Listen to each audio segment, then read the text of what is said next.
What's up, y'all? It's Zems and welcome back to another reaction video. Today we're gonna react to ski lifts that go wrong. They can kill you. This video is by They Will Kill You. So if you guys haven't already, make sure you swoop down the description box, comment on the link and watch this video to the entirety because I'm gonna be pausing, stopping, and talking through the whole thing. If you guys are new to the channel, my name is Zems and welcome to the Crow's Nest. This is going to be my last video until I am able to get to my new place. So what I'm going to have to do is buy a MacBook and then try to upload from there because I'm not going to have my desktop once again. This is the last time I'm going to leave because I think my stuff doesn't arrive until August, but I'm still going to try to pump out videos through via laptop. So work with me, bear with me, and just utilize these videos that I have here on the channel until I'm able to get situated. But yeah, I'm finished with the military, so that's why I'm moving again. So this is the last time I'm going to have to move for a very long time. GUDAURI Resort Incident. In 2018, an incident described by the media as the ski lift from hell occurred at GUDAURI Resort in Georgia. The mechanism suddenly started going in reverse at more than twice its normal speed. Upon realizing that the ski lift was out of control, some tourists chose to jump out of their chairs from various altitudes. Others were flung several feet into the air as they were taken back down and spun around by the machine. At the bottom of the lift, empty chairs started piling up. Oh my as gosh! they crashed into each other. One tourist managed to crawl to safety after narrowly avoiding being struck in the head by an empty chair. 11 people were hurt, including a pregnant woman from Sweden, but none sustained life-threatening injuries. Wait, she's skiing while pregnant? Is that even safe? I didn't even know people would do that, bro. But I remember I went skiing. I'll never do it again. My friend's like, oh, bro, you don't need a helmet, bro. It's cool, bro. I went down that hill so damn fast. They told me to stand up. I didn't know how to stop. I tried to stop. I slid this way, went up in the air, hit my head, broke my G-Shock, bro. I was in the back of the car eating chicken McNuggets. Dizzy as hell. Never again, bro. I think I had a concussion too, but I never went to the doctor and got it checked out. The exact cause of the malfunction hasn't been determined, but a voltage fluctuation or a brake failure is among the main theories. Number 11. Ski lift plane crash. In October of 2019, a small plane crashed into a ski lift in Prato Valentino in the Italian Alps. The aircraft was suspended upside down after it became entangled in the overhead cables that powered the mechanism. Amazingly, both of the plane's occupants survived the crash.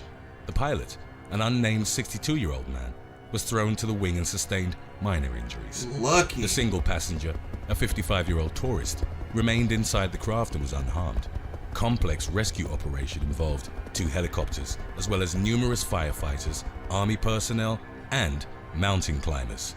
They carefully made their way along the cables so as not to accidentally untangle the aircraft and attached harnesses to the stranded men.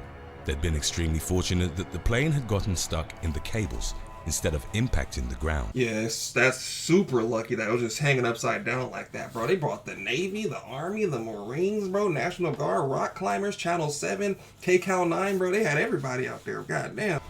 Number 10. 1998 CAVALESE disaster. On February the 3rd of 1998, one of the deadliest ski lift disasters in history took place near the resort of Cavalese, Italy.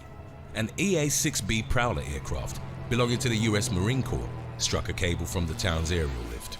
In a narrow valley between the mountains, the aircraft was traveling at a speed of roughly 540 miles per hour and at an altitude of 260 to 330 feet. It was reportedly flying too low and against regulations. The Prowler severed the cable with its right wing, causing a cabin which was carrying 20 people to plummet 260 feet to the ground. The catastrophic drop had no survivors. The pilot and his navigator were put on trial in the US, as NATO treaties give jurisdiction to the country's military courts. They were found not guilty of negligent homicide and manslaughter. The verdict outraged the Italian people and put a stress on relationships between the two nations. The airmen would later be dismissed from the Marine Corps when it emerged that they destroyed a videotape recording from the plane. That's not, come on, man. They already said it was against the it's against the standard to be flying that low at 540 miles per hour, bro. You're flying 200 to 300 feet off the ground, bro. No, that's just negligence, bro. That's super negligent. And you knew you was doing it. You gonna delete the footage of you doing it, bro? They probably was like, watch this, bro. Look how low I could fly. End up killing people, bro. 20 people died, bro. Was about to go out there and enjoy their life, and then out of nowhere, that military plane came out of nowhere and hit the cable, but they were found not guilty. That's crazy. Crazy, man. That's ridiculous. They gotta be officers, bro. 100% officers was flying that plane. Maine ski lift derailment. In December of 2010, a malfunction at the Sugarloaf Resort at one of Maine's tallest skiing mountains left at least half a dozen people injured. The lift suddenly stopped, then started again, with a strong jolt that sent skiers flying out of their chairs. 6 of them plummeted 25 to 30 feet and impacted the frozen ground below. 2 of them were rushed to the hospital. It was later revealed that the cable had come off the track wheels, a derailment that was attributed to unusually strong winds. Before the rescue operation was finished, more than 160 skiers had been trapped on the lift in frigid temperatures for over 90 minutes. Number 8. That reminded me of that one movie. I can't think of the movie it is, but they were stuck on a ski lift and they were like at nighttime and they shut off the park because I guess they wanted to go up one last time. And then they shut it off, so they were just stuck in the air. It was like 200-300 something feet in the air, and they were just sitting there freezing to death. I think one of them froze to death, or they went to sleep, and then one of them fell asleep. It was their face or their hands attached to the little metal bar that goes across your lap, and their hand got froze to. Bro, it was a crazy ass movie. I was like, I wouldn't even want to imagine, bro. It's like the other movie too, when his hand got stuck between that rock, bro. I would have died down there. There is no way I'm cutting my hand off with that dull ass knife. Loose Ardiden incident. Following the collapse of a ski lift anchor pylon at the Loose Ardiden resort in France, 50 chairs plummeted to the ground. In the accident, which took place on March the 1st of 1987, 6 people were killed and 41 others sustained severe injuries. The high number of casualties was attributed to the fact that there hadn't been any fresh snow for roughly a week. That meant that many were thrown from the mechanism onto bare rock. According to an eyewitness, they bounced like puppets, then fell heavily. A number of people were also left stranded in their seats, helplessly dangling for hours. The emergency operation involved 5 helicopters and 35 ambulances, which transported the injured to hospitals in Lourdes and Tarbes. Do you know how hard you gotta hit the ground to bounce 7. off the rocks? Accident in Switzerland. In February of 2020, a 4-seat chairlift fell more than 30 feet while descending from the upper section of the Sturzfrauenalpstück in central Switzerland. The cable from the lift had come into contact with the tensioned winch rope of a snow groomer. The people on the chairlift at the time were all employees of the Lindt Chocolate Company, who were returning from a company event. Out of the 4 from the fallen chairlift, 2 sustained critical injuries. They were airlifted to a hospital, and one of them, a 40-year-old man, passed away almost a week later. Number 6. Jesus. Adam Lee. On December the 29th of 2017, Adam Lee was performing maintenance work on a magic carpet ski lift at the Loveland ski area in Colorado. The mechanism essentially operates like a flat escalator, carrying skiers and snowboarders up the slopes. Lee was described as a dedicated employee who would sometimes even work on his days off. The 40-year-old mechanic was working under the ski lift's conveyor belt. The system was supposed to have a lockout mechanism, but according to other employees, it was accidentally turned on. Lee got caught in the equipment and sustained crushing injuries to his chest. The man, who'd recently celebrated Christmas with his wife and 3 children, was later pronounced dead. Number 5. Hold on, what does it say? Sultan. The normal return belt position is indicated by a cross hatching and shows the belt running over the top of the smaller deflection roller entanglement point is shown by the blue. Oh, he was calling that. Oh my God, bro. Was later pronounced dead. Number 5. Solden disaster.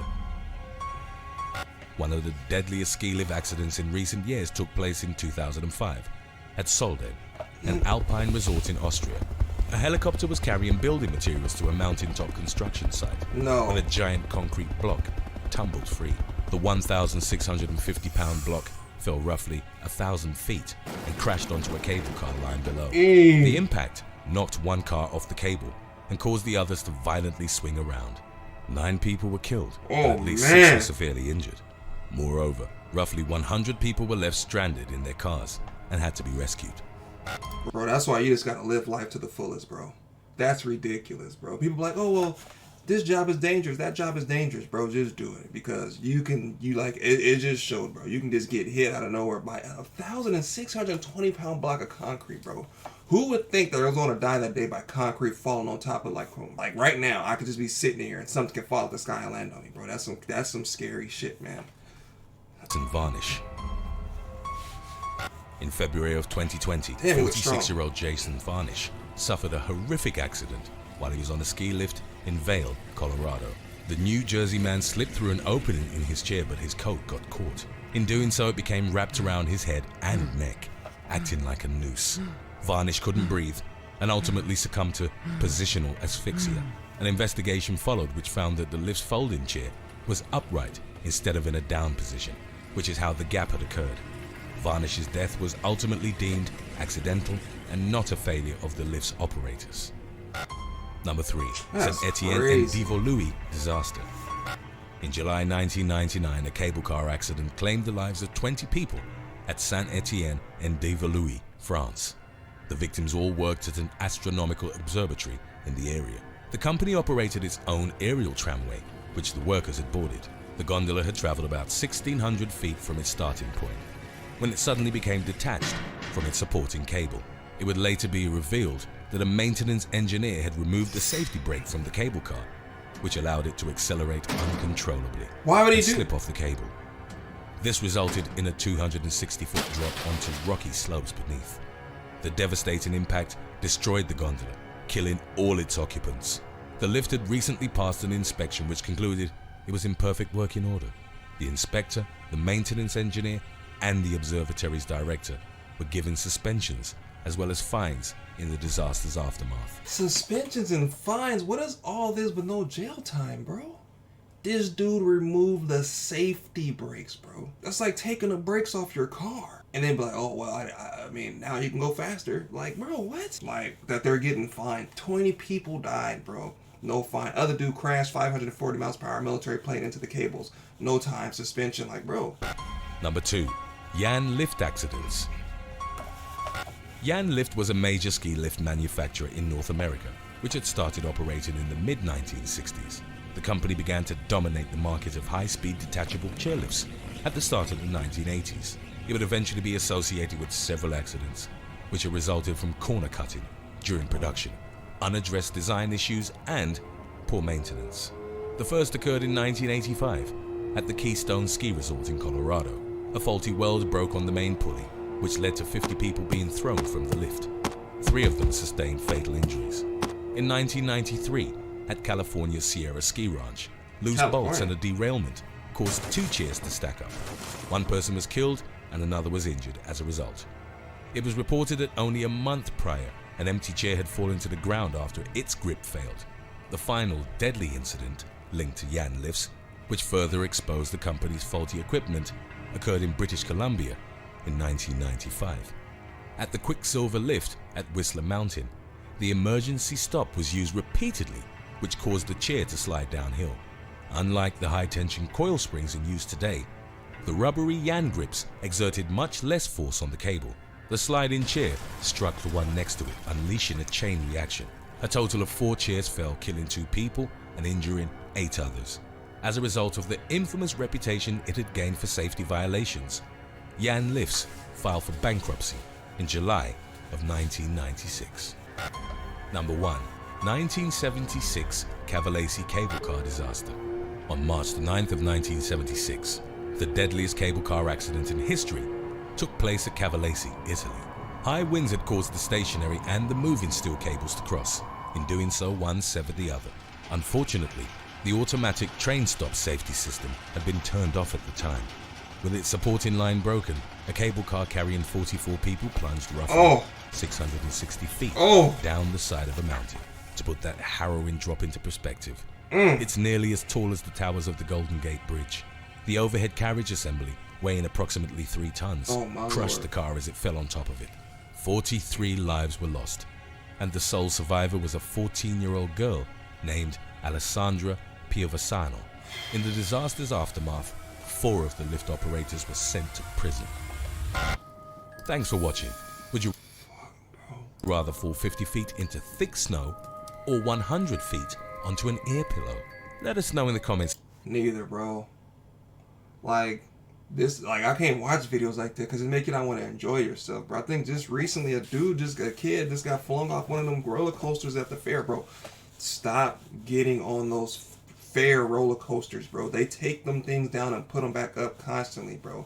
Who knows if they're cutting corners like some of these people did in the videos, bro. I'm telling you, I do not get on any like festival rides, bro, carnival rides, events, like any of the parade ride, none of that, bro. I never get on those. There's no guarantee that it might be a last time riding, bro. I go to places like King's Dominion, Six Flags, Universal Studio, because I know if something goes wrong, bro, somebody's being held responsible, 100%. My family's getting paid. I'm not doing these little contracted carnival circus rides and stuff like that, bro. It's too dangerous. Like, I don't know. That's why I don't do any X Games modes type stuff. If I can't escape or try to escape, bro, it's a wrap. I'm not doing it, bro. 100%. Roller coasters is as extreme as I'll go. Other than that, I'm not going deep in the ocean, bro. I'm not rock climbing. I'm not going inside caves. I'm not doing any of that, bro. Like, 100%. But if you guys want to see this video in entirety, make sure you swoop down the description box, click on the link, and watch the video in entirety, because I was pausing, stopping, and talking through the whole thing. This video is by They Will Kill You, so make sure you go stop by and go check that out. But again, thank you guys for watching, and I'll see you guys next time.